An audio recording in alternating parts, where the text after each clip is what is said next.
Hello friends, it's for all students में आप सभी का एक बार फिर से स्वागत है। आज हम इस वीडियो में इंडियन पॉलिटी एम लक्ष्मीकांत का चैप्टर 13 पढ़ने जा रहे हैं, संघीय व्यवस्था फेडरल सिस्टम।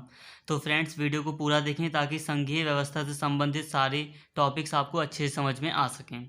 तो चलिए शुरू करते हैं। तो फ्रेंड्स, केंद्रीय सरकार और क्षेत्रीय सरकारों में शक्तियों के विभाजन के आधार पर सरकार को दो वर्गों में बांटा जाता है, एकात्मक सरकार और दूसरी है संघीय सरकार। मतलब दो प्रकार की सरकारें होती हैं, एकात्मक सरकारें और दूसरी संघीय सरकारें।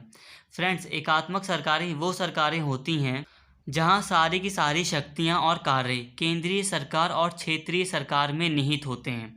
कहने का मतलब यह है कि पूरी की पूरी शक्तियां केंद्रीय सरकार के पास होती हैं। ऐसे में क्या होता है कि केंद्रीय सरकार ही क्षेत्रीय सरकार का गठन करती है। मतलब देखा जाए तो केंद्रीय सरकार बनती है पहले, जिसके पास सारी शक्तियां होती हैं, और वो देश के शासन को आसानी से चलाने के लिए केंद्रीय सरकार ही क्षेत्रीय सरकार का निर्माण करती है। तो इन दोनों ही सरकारों में शक्तियों का बंटवारा नहीं होता, क्योंकि केंद्र सरकार ही दोनों सरकारों को चलाती है। और दूसरी ओर अगर हम बात करें संघीय सरकार की, तो संघीय सरकार में शक्तियों का विभाजन होता है। संविधान द्वारा शक्तियों को विभाजित किया जाता है केंद्र और क्षेत्रीय सरकारों के बीच। मतलब यहाँ पर केंद्र सरकार और क्षेत्रीय सरकार दोनों ही सरकारों को अपनी अपनी शक्तियाँ प्राप्त होती हैं और दोनों ही अपने कार्यों में स्वतंत्र होती हैं। यहाँ पर ऐसा नहीं होता। एकात्मक सरकार में दोनों ही सरकारों के पास सारी शक्तियाँ होती हैं, इनके बीच किसी भी प्रकार की शक्तियों का बंटवारा नहीं होता है। ब्रिटेन, फ्रांस, जापान, चीन जैसे देशों में एकात्मक शासन पाया जाता है। इसके अतिरिक्त अगर हम संघीय शासन व्यवस्था वाले देशों की बात करें तो इसमें अमेरिका, कनाडा, ऑस्ट्रेलिया, रूस, ब्राज़ील इत्यादि देश शामिल हैं। अब हम बात करते हैं संघीय शासन की, जो कि हमारा टॉपिक है।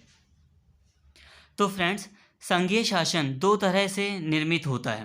पहला है एकीकरण और दूसरा है विभेदीकरण। एकीकरण में हम अमेरिका का एग्जाम्पल ले सकते हैं। क्या हुआ कि अमेरिका, जब संयुक्त राज्य अमेरिका नहीं बना था, तो उससे पहले अमेरिका में 13 राज्य ऐसे थे जो कि पूरी तरह स्वतंत्र थे, परंतु वो सैनिक और आर्थिक रूप से काफ़ी कमज़ोर थे। इसलिए उन्होंने एक संघ की स्थापना की, जिसे संयुक्त राज्य अमेरिका यानी कि USA कहा गया। तो यहाँ पर राज्यों ने एक संघ की स्थापना की, एक मजबूत केंद्र की स्थापना की। और अगर हम यहाँ विभेदीकरण में देखें तो हम यहाँ कनाडा का एग्जाम्पल ले सकते हैं। कनाडा एक मजबूत एकीकृत राज्य था, एक देश था जिसने अपने अंदर कई राज्यों का निर्माण किया और इस तरह उसने संघ का निर्माण किया। मतलब अपने राज्यों को शक्तियाँ दी। तो यहाँ पर राज्य ने संघ का निर्माण नहीं किया, बल्कि एक मजबूत एकीकृत राष्ट्र ने संघ का निर्माण किया, और यहाँ पर कई छोटे छोटे राज्यों ने मिलकर एक संघ का निर्माण किया। तो यही एकीकरण है और यही विभेदीकरण है। फ्रेंड्स, भारतीय संविधान में संघीय व्यवस्था को अपनाया गया है, परंतु अगर हम देखें तो भारतीय संविधान में संघ शब्द का कहीं उल्लेख नहीं किया गया है। बस अनुच्छेद 1 में ये कहा गया है कि भारत राज्यों का संघ है। कई बार प्रीलिम्स में ऐसा क्वेश्चन आता है कि भारतीय संविधान में संघ का उल्लेख कहाँ किया गया है, तो आपको 4 ऑप्शन मिलेंगे और एक ऑप्शन ऐसा मिलेगा कि उल्लेख नहीं किया गया है, तो आपको उसी ऑप्शन को चुनना है। भारतीय संविधान निर्माताओं ने 2 कारणों के कारण भारत में संघीय व्यवस्था को चुना। पहला कारण ये था कि भारत का जो आकार था वो बहुत बड़ा था। आकार को देखते हुए संघीय व्यवस्था को स्थापित करना जरूरी था। दूसरा कारण ये था कि भारत सामाजिक और सांस्कृतिक रूप से काफ़ी विविधतापूर्ण वाला देश है। यहाँ जगह जगह पर संस्कृति बदलती रहती है, समाज बदलता रहता है, इसलिए भी एक संघीय देश की आवश्यकता थी, एक संघीय सरकार की आवश्यकता थी। यहाँ पर एक बात ध्यान देने वाली है कि जो भारतीय संघीय व्यवस्था है वो कनाडाई मॉडल पर आधारित है, यानी कि भारत की संघीय व्यवस्था कनाडा से ज़्यादा मिलती जुलती है। जैसा कि कनाडा में केंद्र सरकार काफ़ी शक्तिशाली है, उसी तरह भारत में भी राज्यों के मुकाबले केंद्र सरकार काफ़ी शक्तिशाली है। बात करते हैं संविधान की संघीय विशेषताओं की। अब हम देखेंगे कि ऐसी कौन सी विशेषताएं हैं जो कि ये प्रमाण देती हैं कि भारत में संघीय व्यवस्था स्थापित है, कि भारत में 2 स्तरों की सरकारें हैं। पहली विशेषता है द्वैध राज पद्धति। केंद्र और राज्य दोनों ही स्तरों पर सरकार का गठन किया जाता है। केंद्रीय सरकार को राष्ट्रीय हित के महत्व वाले कुछ विषय प्रदान किए गए हैं, जैसे कि विदेश, मुद्रा या संचार या रक्षा से संबंधित जो भी विषय हैं वो केंद्र सरकार के अधीन हैं, और दूसरी ओर जो सार्वजनिक व्यवस्था, कृषि, स्वास्थ्य इत्यादि जो संबंधित विषय हैं वो राज्य सरकार को दिए जाते हैं। कहने का मतलब यही है कि भारत में द्वैध राज पद्धति को अपनाया गया है, जिसमें केंद्र और राज्यों को अपने अपने विषय प्रदान किए गए हैं। इसके साथ ही भारत में लिखित संविधान पाया जाता है। मतलब कहने का यह है कि भारत में जो शक्तियों का बंटवारा है वो लिखित रूप से किया गया है, ताकि कोई भी गलतफहमी ना रह जाए राज्य और केंद्र में, ताकि किसी प्रकार का विवाद ना हो। तो दोनों की ही शक्तियों को अच्छे से लिखा गया है। इसके साथ ही भारत में शक्तियों का विभाजन किया गया है। भारतीय संविधान 3 सूचियों की व्यवस्था करता है: संघ सूची, संवर्ती सूची और राज्य सूची। राज्य सूची के विषयों पर राज्य सरकार कानून बनाती है, संघ सूची के विषयों पर केंद्र सरकार, और संवर्ती सूची के विषयों पर राज्य और संघ दोनों ही कानून बना सकते हैं। हालांकि टकराव की स्थिति में संघ का कानून मान्य होता है। इसके अतिरिक्त कुछ अवशेषीय शक्तियाँ हैं जो केंद्र के पास हैं। तो इस प्रकार भारत के संविधान में शक्तियों का विभाजन किया गया है लिखित रूप से। संविधान की सर्वोच्चता। भारत में संविधान की सर्वोच्चता पाई जाती है। भारत में संसद की सर्वोच्चता नहीं पाई जाती, न्यायालय की सर्वोच्चता नहीं पाई जाती, परंतु संविधान की सर्वोच्चता पाई जाती है। कहने का मतलब यही है कि कोई भी ऐसा कानून नहीं बनाया जा सकता जो कि संविधान की सर्वोच्चता को हानि पहुंचाए। अगर कोई भी ऐसा कानून बनाया जाता है जो कि संविधान के दायरे से बाहर है, संविधान का उल्लंघन करता है, तो न्यायालय उसे अवैध घोषित कर सकता है। इसके साथ ही अगर भारतीय संसद को संघीय संरचना से संबंधित किसी विषय पर अगर संशोधन करना है, कहने का मतलब यह है कि ऐसा कोई भी अनुच्छेद है जो कि केंद्र और राज्य के संबंधों से संबंधित है, तो संसद उसको आसानी से संशोधित नहीं कर सकती। क्यों नहीं कर सकती? तो क्योंकि जो प्रक्रिया है वो थोड़ी सी कठिन है। जैसे कि अगर संघीय संरचना से संबंधित किसी भी प्रकार का अगर संशोधन किया जाता है, तो पहले उसे संसद को विशेष बहुमत से पारित करना होगा, और बाद में फिर आधे राज्य विधानमंडलों से भी संशोधन पारित कराना होगा। तो इस प्रकार हम कह सकते हैं कि भारतीय संविधान एक कठोर संविधान है। इसके साथ ही भारत में स्वतंत्र न्यायपालिका की व्यवस्था की गई है। स्वतंत्र न्यायपालिका से ये होता है कि न्यायपालिका को ये अधिकार होता है कि न्यायपालिका किसी भी कानून की समीक्षा कर सकती है। न्यायिक समीक्षा का अधिकार है स्वतंत्र न्यायपालिका के पास। केंद्र और राज्य सरकारों के बीच किसी प्रकार का अगर विवाद होता है तो न्यायपालिका उसको हल करती है। इसके साथ ही भारत में द्विसदनीय विधायिका पाई जाती है, लोकसभा और राज्यसभा। लोकसभा जनता का प्रतिनिधित्व यानी कि भारत के लोगों का प्रतिनिधित्व करती है, और राज्यसभा राज्यों का प्रतिनिधित्व करती है। तो राज्यसभा केंद्र सरकार के अनावश्यक हस्तक्षेप से राज्यों की रक्षा करती है। तो फ्रेंड्स, अभी तक हमने भारतीय संविधान की संघीय विशेषताओं को अच्छे से समझ लिया है। अब हम बात कर लेते हैं कि भारतीय संविधान की एकात्मक विशेषताएं क्या हैं। तो फ्रेंड्स, भारतीय संविधान में एकात्मक विशेषताएं भी पाई जाती हैं, जो कि कुछ इस प्रकार हैं। सशक्त केंद्र। भारत में एक सशक्त केंद्र पाया जाता है। संघीय सूची को अगर हम देखते हैं तो राज्य सूची से ज़्यादा संघीय सूची में विषय ज़्यादा हैं जिन पर केंद्र सरकार कानून बनाती है। इसके अतिरिक्त अगर हम संवर्ती सूची की बात करें तो उसमें भी केंद्र के पास अधिक शक्ति है। इसके अतिरिक्त अगर हम देखें अवशेषीय शक्तियाँ, जो कि बची हुई शक्तियाँ होती हैं जिनका वर्णन किसी भी सूची में नहीं किया गया है, वो भी केंद्र सरकार के पास है। परंतु अमेरिका में ऐसा नहीं है। अमेरिका में जो अवशेषीय शक्तियां हैं वो राज्यों को प्रदान की गई हैं, केंद्र को नहीं। इसके अतिरिक्त भारत में राज्य अनश्वर नहीं है, मतलब राज्यों को ख़त्म किया जा सकता है। राज्य कोई परमानेंट नहीं है। तेलंगाना को 2014 में बनाया गया। इसके अतिरिक्त अभी 2 साल पहले ही जम्मू कश्मीर और लद्दाख को केंद्र शासित प्रदेश में बदला गया। तो संसद साधारण बहुमत के जरिए राज्यों के नाम, राज्यों की सीमाओं इत्यादि को बदल सकती है। इसके अतिरिक्त एकल संविधान। भारत में केंद्र और राज्य दोनों के लिए एक संविधान की व्यवस्था की गई है, जबकि अमेरिका में प्रत्येक राज्य का अपना अलग संविधान होता है। परंतु भारत में ऐसा नहीं है। पहले जम्मू कश्मीर का था, परंतु अब जम्मू कश्मीर का भी संविधान नहीं है। तो भारत में एकल संविधान की व्यवस्था है, जो कि दर्शाता है कि भारत में एकात्मक विशेषताएं भी पाई जाती हैं भारतीय संविधान में।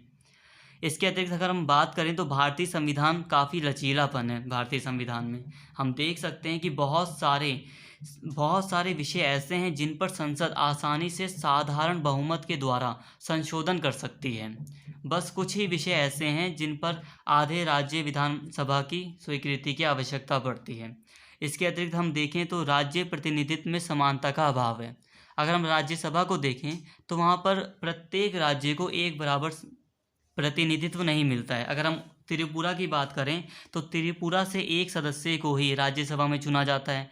दूसरी ओर अगर हम उत्तर प्रदेश की बात करें तो उत्तर प्रदेश से 31 सदस्य चुने जाते हैं, परंतु अमेरिका में ऐसा नहीं है। चाहे किसी भी राज्य की जनसंख्या कम हो या ज़्यादा हो, प्रत्येक राज्य से 2 सदस्य चुने जाते हैं। इसके साथ ही भारतीय संविधान में आपातकालीन उपबंध भी किए गए हैं। राष्ट्रीय, राज्य और वित्त आपातकाल की व्यवस्था की गई है। ये एक ऐसे आपातकालीन उपबंध हैं जो कि राज्य की पूरी शक्ति को केंद्र सरकार को दे देते हैं। मतलब बिना किसी प्रकार का संशोधन किए राज्य की पूरी शक्ति जो होती है वो ख़त्म हो जाती है और सारी की सारी पावर किसके हाथ में आ जाती है? केंद्र सरकार के हाथ में। इसके अतिरिक्त भारत में एकल नागरिकता पाई जाती है, जो कि दर्शाता है कि भारत में एकात्मक विशेषताएं हैं। जैसे कि अमेरिका में अगर हम देखें तो दोहरी नागरिकता का प्रावधान है। एक नागरिकता जहां पर एक व्यक्ति रह रहा है उस राज्य की और दूसरी अमेरिका की, परंतु भारत में ऐसा नहीं है। आप यूपी में रहो या केरल में, आप हो भारतीय है, मतलब एक ही नागरिकता आपकी है। इसके साथ ही भारत में एकीकृत न्यायपालिका की व्यवस्था है। जो न्यायपालिका है, चाहे वो राज्य में हो चाहे वो पूरे देश के लिए सुप्रीम कोर्ट हो, उसकी जो प्रक्रिया है वो पूरी एक है। चाहे केंद्रीय कानून हो चाहे राज्य कानून हो, दोनों ही कानूनों की सुनवाई न्यायालय में हो सकती है भारत में। और एकीकृत न्यायपालिका में जो सुप्रीम कोर्ट है वो सबसे ऊपर है, उससे नीचे हाई कोर्ट, उसके बाद जो जिला अदालत वगैरह होती हैं वो सब हैं।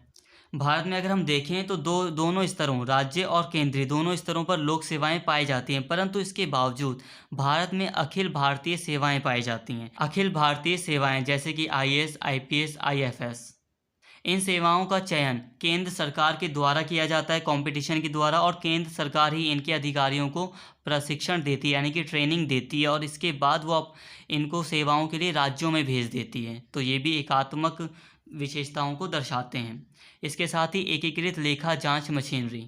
तो फ्रेंड्स, भारत सरकार का नियंत्रक एवं महालेखा परीक्षक होता है, जो कि केंद्र सरकार के खातों की जांच करता है कि कितना खर्च हो रहा है, कितना पैसा कहाँ जा रहा है। इसके साथ ही ना केवल वो केंद्र के खातों बल्कि राज्यों के खातों की भी जांच करता है, क्योंकि वो एकीकृत लेखा जांच मशीनरी के अंतर्गत काम कर रहा है। तो जो खातों का जांच अधिकारी है वो एक ही है, केंद्र के लिए भी और राज्यों के लिए भी। तो ये भी एकीकृत व्यवस्था को दर्शाते हैं, एकात्मक व्यवस्था को दर्शा रहे हैं। राज्य सूची पर संसद का प्राधिकार। राज्य सूची पर राज्य सरकार कानून बनाती है, परंतु अगर संसद को ऐसा लगता है कि कोई राज्य सूची का विषय जो कि राष्ट्रीय हित में है, तो संसद भी उस पर कानून बना सकती है, परंतु इसके लिए राज्यसभा की स्वीकृति आवश्यक है। इसके साथ ही राज्यपाल की नियुक्ति राष्ट्रपति के द्वारा राज्यों में की जाती है, जो कि केंद्र सरकार के एजेंट के रूप में काम करता है और राज्य की सभी गतिविधियों को केंद्र सरकार को बताता रहता है। तो ये भी एकात्मक विशेषता है।